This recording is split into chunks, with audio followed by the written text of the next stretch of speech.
This is Cerebral Cinema. Movies of the mind.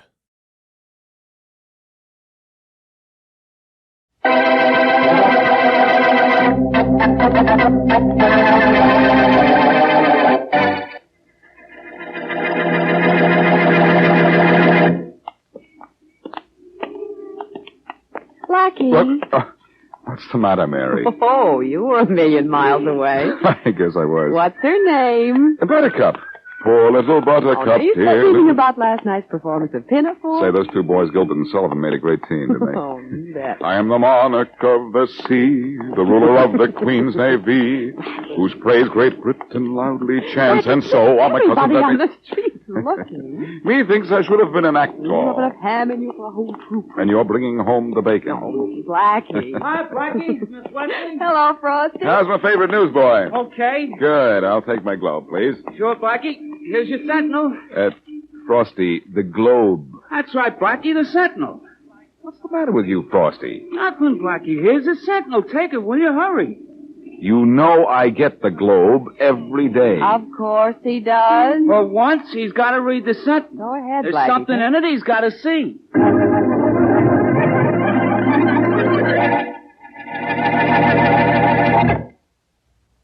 Want a beer with flavor? A flavor that's delightfully, deliciously different? Try that smooth beer. Try Champagne Velvet, the beer with the $1 million flavor. Thank you, my friend, for a very happy suggestion. It's worth repeating. Try that smooth beer. But Champagne Velvet is more than just that. It's a beer with a rare and unusual flavor combination. It's bright and sparkling from foam to finish.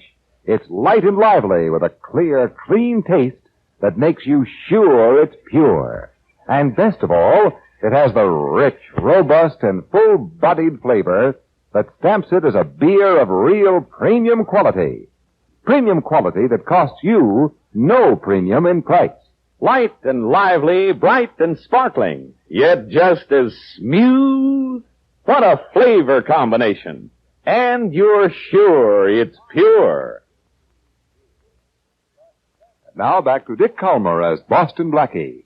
Enemy to those who make him an enemy. Friend to those who have no friend.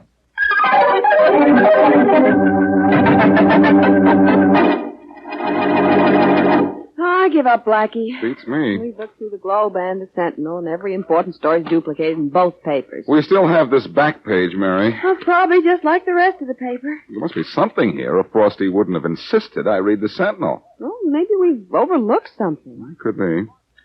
Well, let's just check this back page. Okay. In the first column on this back page, there's a story about the school board voting the teachers a raise in salary. Checking the Globe, I got the same story. Mary, hold everything. You'll find something? This is what we wanted. What is it? Sentinel exclusive. Automobile accident victim is no victim. What? The Sentinel reporter saw a man named Stevens struck by a car. Well? Yeah, see what it says. Sentinel exclusive by Lester Hopkins. Automobile accident victim is no victim. Oh? Gunther Stevens, a resident of this city, was struck by a passenger car. This reporter was in the vicinity and saw Stevens standing on the sidewalk for several minutes. Yeah. When a car driven by Mrs. Theodore Stone was almost upon him, Stevens jumped into its side, smacked the car door with his fist, and fell to the ground moaning in pain. When confronted with your reporter's version of the accident, Stevens stood up, declared he was all right, and walked away. Mary, this must be it. A phony accident racket. Oh, Blackie, why should Frosty make you read the whole newspaper to find this story? Why couldn't he tell you about it? Maybe somebody was watching him. I'll find the connection myself. Oh, where are you going? To talk to the reporter, Lester Hopkins, and find out what part of the story, if any, he didn't print. I'm going to make a reporter report to me.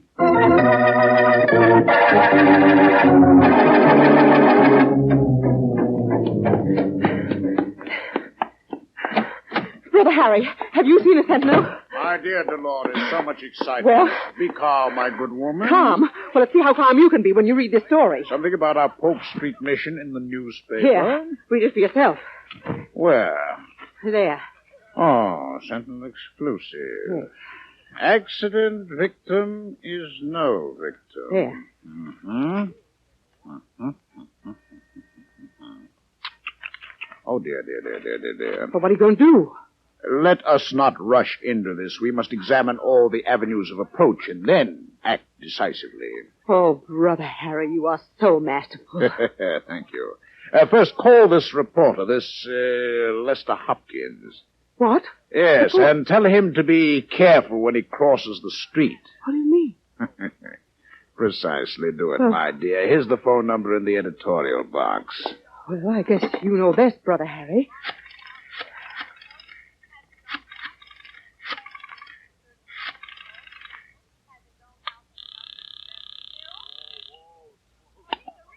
Sentinel. Les Hopkins, please. Just a moment, please. Hopkins. Listen, you nosy reporter, just a tip. Who is this? Never mind, but you'd better be careful when you cross the streets. Well, there, that takes care of him. Now I'd better take care of the boys in the mission.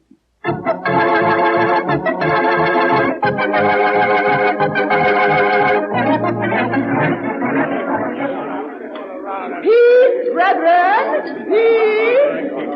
Peace, brethren! Brethren, there is no need for all this excitement. Bobo started, Mr. Laws. Trying to chisel to the head of the line. All right, Thomas, all right. Bobo started it, but you should realize that there is plenty of food here for everyone. The Polk Street Mission is here for you. All of you. Is there any question of that? Now, those of you who have your food tickets, line up in single file at the kitchen entrance. Those of you who have no tickets will get them from me. All right now, brethren. Come ahead. Bobo! Yeah. Come here, I want to talk to you. What do you want, Mr. Lawrence? Oh, I haven't seen you in quite a while, Bobo. I was working. Oh? Washing dishes in the restaurant. For how long can you go on washing dishes? How's your shoulder? It's okay, I guess. Completely healed from the last accident. Oh, yeah, perfect. Feel like putting it to work again? For how much? $50. Where do I take the dog? We'll figure out a place. Well, figure good. I don't want to be loused up like Gunther Stevens. All right. Now. Imagine taking a flop right in front of a reporter.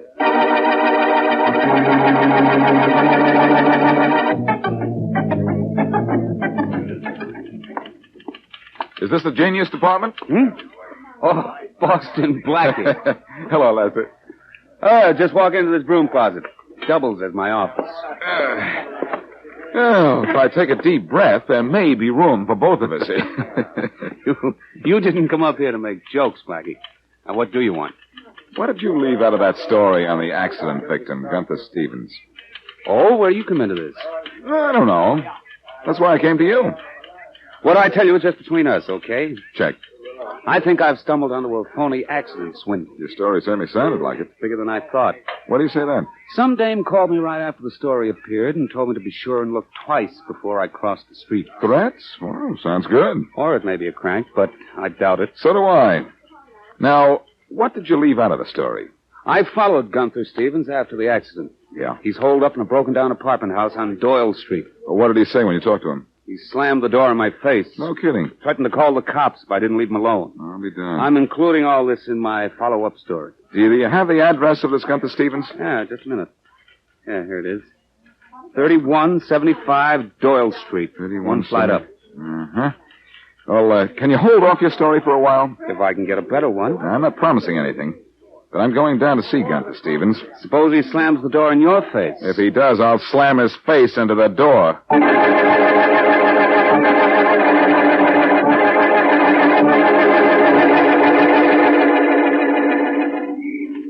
Bobo, are you ready? Yeah, Miss Dolores, I'm ready. Good. We checked. Now, a man should be coming along in his car in a couple of minutes. I hope so. And it should be good for at least a couple of $100. That's okay by me. All right, then. But I wish you'd get here. I'm tired of waiting. It's better than waiting on Main Street, like Gunther. He was a jerk. Or was that your idea? No, it was his own idea. Listen. It's a car. It's got to be the one I think it is. Yeah. Okay, Bobo. I'll wait back here in the bushes. You know what to do. Here it comes.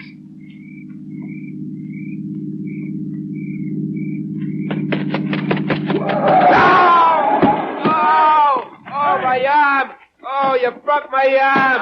I'm sorry. Oh. You all right, mister? Oh, my arm. Hey, honest, I didn't see you, mister. My back. You walked right into my car. You were speeding. No, I I'm wasn't. going to sue you. I'm going to get your license taken away Now, from wait you. a minute, just a minute.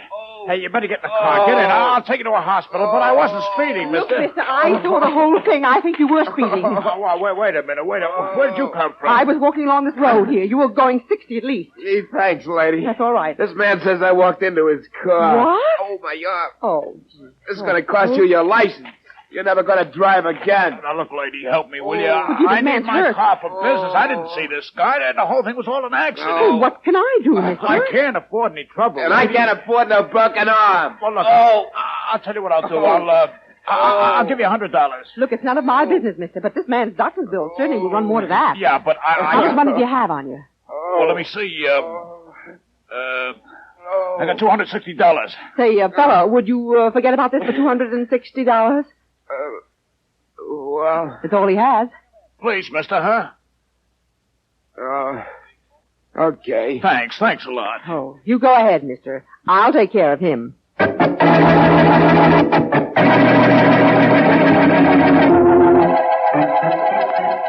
Poor little buttercup. Blackie, not so Poor loud. little You don't want Duncan Stevens to know you're coming. Doesn't make any difference. He's here. He can't run away. Poor little butter... Blackie, what's that odor? It's gas. Come on. Okay, Hurry up. coming. Hello, Blackie. What kept you? Faraday. Why so surprised? You never surprised me. Blackie wasn't surprised. Your face scared him. Thank you, Mary Wesley. What do you want here, Blackie? Well, I just wanted to pay a social call on Mr. Gunther Stevens. Mr. Stevens won't be receiving visitors anymore. Really? I don't think you should come in, Miss Wesley. Oh, is he dead? Can't you smell that gas? Suicide? Oh, come on in, Blackie, and look for yourself. What a dirty place Stevens lived in. So he wasn't neat. Yeah? Anyhow, there's Stevens lying next to the stove. Sure must have hit bottom to think of killing himself. Yeah, Blackie, I got news for you. Stevens didn't kill himself. That gas was just to make it look like a suicide.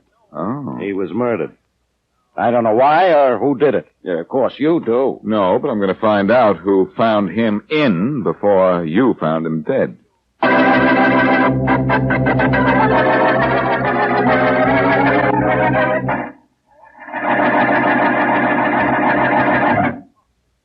Premium quality, yes, sir. Premium quality that is yours to enjoy at no premium in price. Now, that's something worth remembering. But every time you pour your glass of champagne velvet, you're reminded that you're enjoying a real premium quality beer at no premium in price. You know, of course, that more costly malt and grain, higher priced hops, and more careful and costly brewing methods are all a part of CV's famous $1 million formula. So CV has to have unmistakable premium quality. CV's flavor tells you all of that. It's bright and sparkling, light and lively from foam to finish, with the rich, robust, and full-bodied flavor of a real honest-to-goodness beer. Real premium quality beer. But that's not all. It has a clear, clean taste, given it by controlled aging. A taste that makes you sure it's pure. And it's smooth, smooth, smooth. Just as smooth. And now, back to Boston Blackie.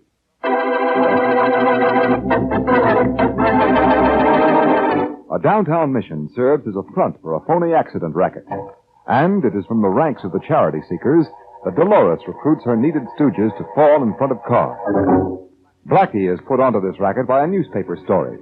And a tip from reporter Les Hopkins leads him to Gunther Stevens, one of the stooges who fell in front of a car. However, when Blackie arrives at the home of Stevens, he finds Inspector Faraday there.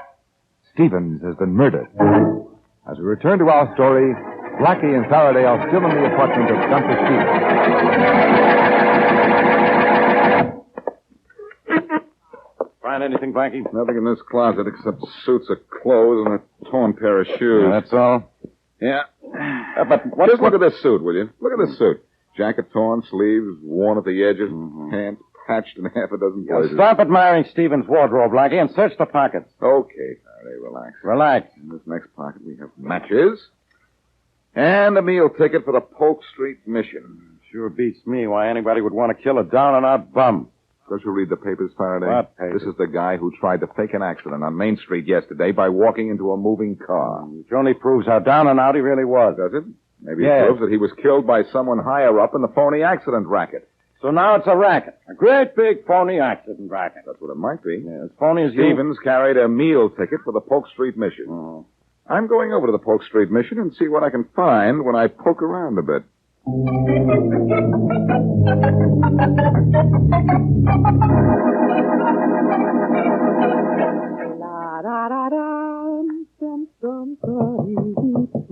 Yes? Peace, Brother Harry, peace. Come in, Sister Dolores. I take it everything went as planned. Without a hitch. Bobo took his flop like a veteran. He wasn't even hurt. Good, good. How much? $260. Peace, it is wonderful. I gave Bobo $50, which leaves us $210. I'm satisfied. Oh, excuse me, my dear. of course. I must remember to have a phone extension placed in this outer office. Yes, you should. Da da da da da da da la da da dee dee dee dee. Bobo, what are you doing here? What do you want? I came for the rest of the dough. I gave you $50. That's your share. I want more. I gave the rest to Brother Harry. Don't lie to me. I was standing outside the door. I handed over. No! Oh! You're hurting I made me. up money. No, let me Where? go. What the? No!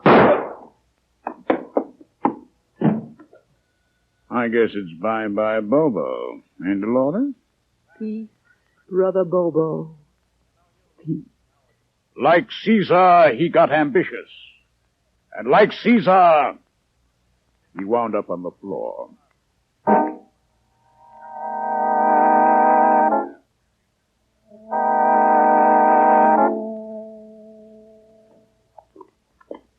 Blackie, you know, you look like a hobo. Well, I hope I do, Mary. I don't want anybody to recognize me. With you looking the way you do, I don't want anybody to recognize me either. Blackie, I'm beginning to wish we never passed that newsstand yesterday. Frosty knew just what he was doing when he gave me the sentinel. No, I don't know. Now, relax, Mary. Will you please relax? I'm just another bum going into the mission for a free meal ticket. My name is now Buddy Smith. Well, good luck, Blackie. So long, Mary. Now, brethren, I trust you all have your meal tickets. Hey, I don't. Oh, well, come and get one, brother. Nobody is ever hungry at the Polk Street Mission. Isn't that right, brethren? You seem to be a stranger in our midst, brother. You said it, sister. Why haven't we seen you here before? Just learning to walk without my crutches. Oh, accident? Yeah. Got knocked down by a car, both legs broken. Too bad. Bad. Sister was worse than that. Really? On my back for almost a year. No job, no dough, no nothing. See, what's your name? Buddy Smith. I'm glad to make your acquaintance, Brother Buddy. Likewise. My name is Sister Dolores. Hi, sister. Say, you don't know where I can get a job or something, do you? Anything to make a buck. Well, as a matter of fact, Brother Buddy, I do know how you can make some money. Really? Mm-hmm. Easy money, if you're not careful how you make it. I'm listening. Okay, then. Come with me. Where to? See Brother Harry. He's right in the next room. It's his office. Well, you understand I don't care what it is as long as I make a buck, don't you? I understand, all right. You wait right here. Hi, Harry. Come in, Dolores. Harry, I've got somebody to take the place of the two brothers we had to knock off. Indeed. This brother has had both legs broken at one time. Both legs broken, eh? Mm-hmm. And he's just starting to walk around again. Excellent. He's waiting outside. Shall I bring him in? I'll go take a look at him first. All right.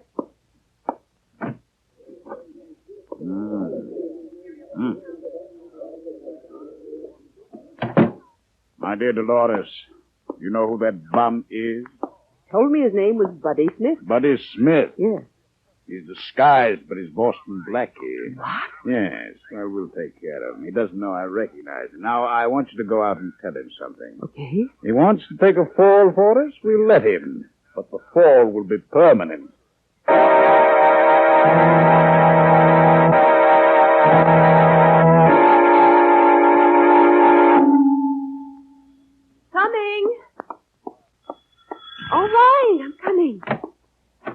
Blackie. Oh, haven't you changed those horrible clothes yet? I am the monarch of the sea, Come the on ruler in, of the silly. queen's. I am the monarch of the You look more like Barnacle Bill to me. Aye, mate. I've had a rough trip. What have you been up to, Blackie? Well, I don't have time to tell you right now, Mary. I need your help. Oh, what do you want? Two things. One is, I have to make a phone call to Les Hopkins, the Sentinel. Yeah? The other is, I have to borrow something to pay off this whole case.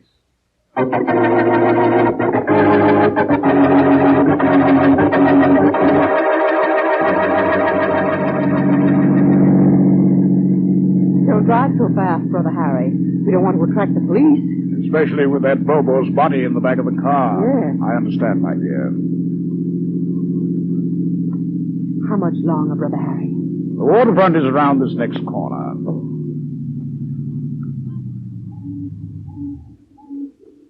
Anybody on your side of the car? Let me see. No, nobody here. All right, my dear Dolores, let us get on with our task, but quietly.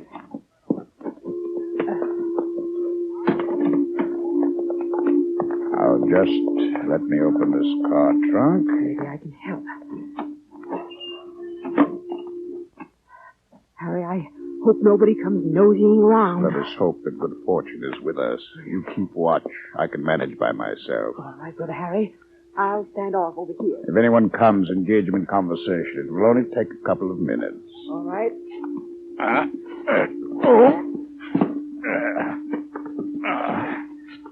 Harry, I think someone's coming. All right. I'm almost done.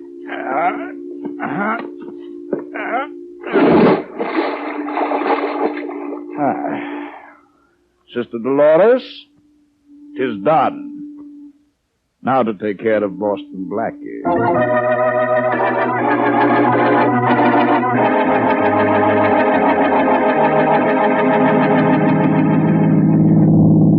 Harry, I'm worried. Have faith, Sister Dolores. But if Blackie is onto our setup at the mission, maybe the police know, too. My dear, Blackie is a lone wolf. He and the forces of the law are not simpatico. See. So, once we get rid of Blackie, we are in the clear. You remember the plan? Precisely. Good. The intersection at Woodhaven and Mott is around a curve. Right. And Buddy, that is Blackie, knows he's supposed to be waiting on the curb for us to pick him up. Right. But instead of picking him up, we are going to knock him dead. Correct. Fine. Keep your eyes open. There's the curve. And there is Blackie sitting on the curve. Only probably hasn't heard us. So much the better. Here we go to smack right into Boston Blackie.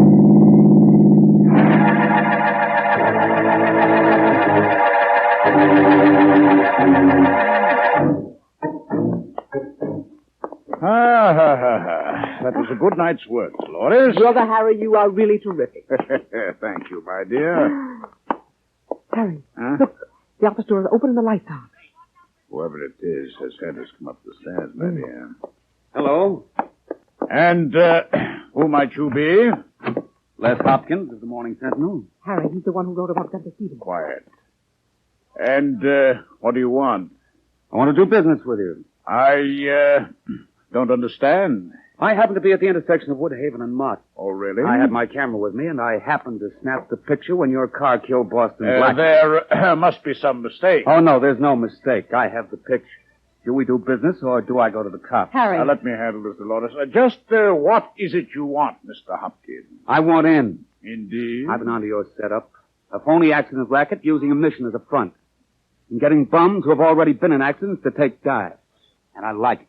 Needless to say, Brother Hopkins, I don't like your liking it. And this gun I'm holding emphasizes my objection. What are you going to do? Is there a doubt in your mind? Why, you wouldn't dare. Brother Hopkins, I've already killed Gunther Stevens, Bobo Martin, and Boston Blackie. I've got news for you, Harry. Blackie isn't dead. In fact, he's standing right behind you. What's that? Oh, I'm going to go. Hold the left. Here we are, lady. And you, brother, that gun. Just drop it, please. Look out, Blackie. Let me hold it. Bad ideas, bad aim.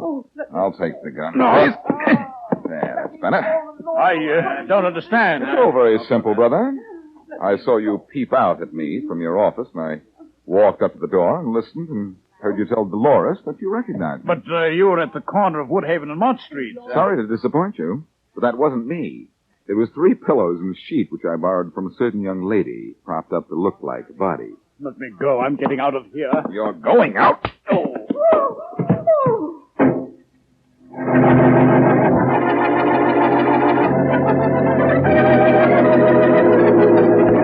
Blackie, Yeah? here's our newsboy friend. He started the whole thing with his insisting you read the Sentinel. Oh, yeah.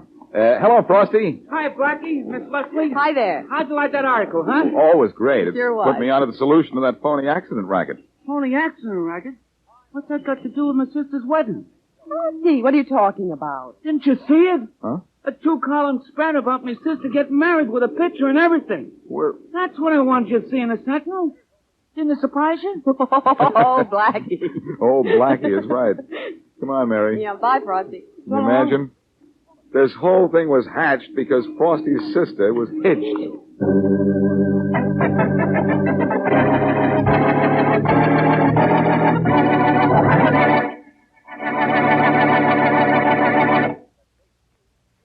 Make mine CV, because for me there is no finer beer. And it's just as smooth. Make mine CV. So many folks who know good beer when they taste it have said just that. Time after time, that Champagne Velvet is not only the leading beer by far in its home state of Indiana, but it is preferred by particular people everywhere that it is sold. There's only one reason for that, and that is flavor. The bright, sparkling, light and lively flavor of a real premium quality beer. Premium quality that costs you no premium in price. The rich, robust, and full-bodied flavor of real, honest-to-goodness beer. And the clear, clean taste that makes you sure it's pure. So make yours CV, because for you, there is no finer beer. You're sure it's pure, and it's just as smooth. And now, here is a preview of what happens next week. Now, Blackie, this is the house. I hope we're in time, Mary. Yeah. Hey, listen. Police car. Yeah, that woman must have called the police, too. But we can't wait for them. Let's go. Okay. I'm right with you. Come on. Well, why ring the bell? Why not break in? That woman who called said she was going to be killed. I think I hear somebody moving around inside. Yeah?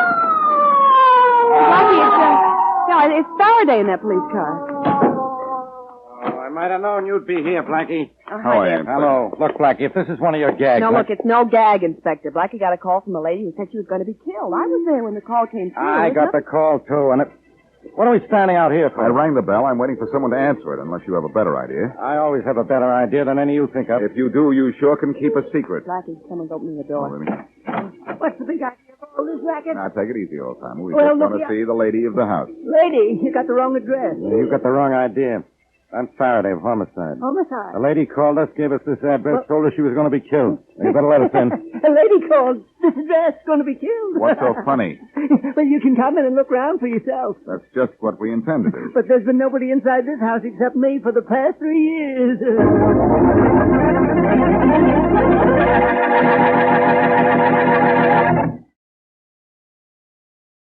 Cerebral Cinema hopes you have enjoyed this movie of the mind.